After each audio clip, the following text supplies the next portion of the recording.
This little reading is a bit outdated, but the message still rings true. It reminds us that Christmas is again about trust. Trust in a sovereign God who loves us and is there for us. As Jesus said to his disciples in John 14:1, "Don't be worried. Have faith in God and have faith in me." The Christmas story is a story about trust from start to finish.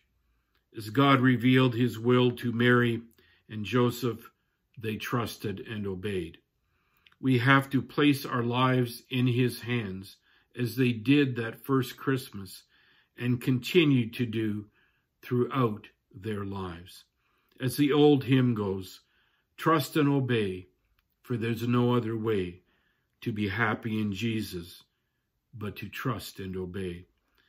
Those nail-scarred hands remind us that his love will see us through. His love will never end.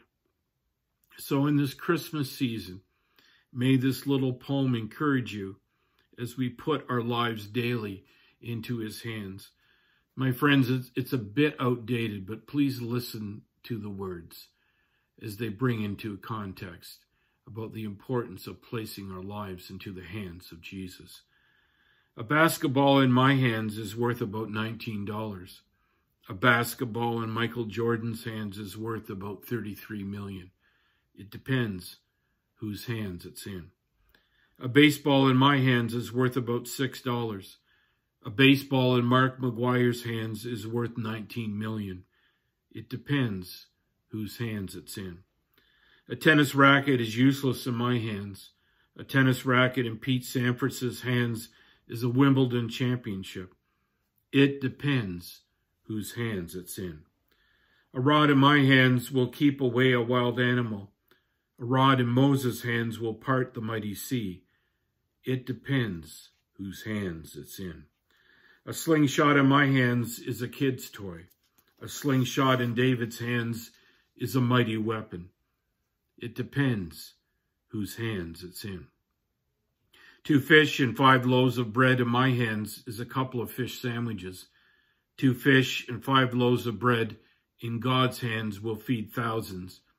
It depends whose hands it's in. Nails in my hands might produce a birdhouse. Nails in Jesus Christ's hands will produce salvation for the entire world. It depends whose hands it's in.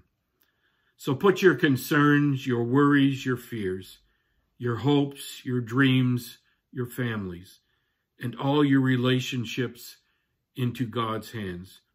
Because as you can see, it matters whose hands they're in.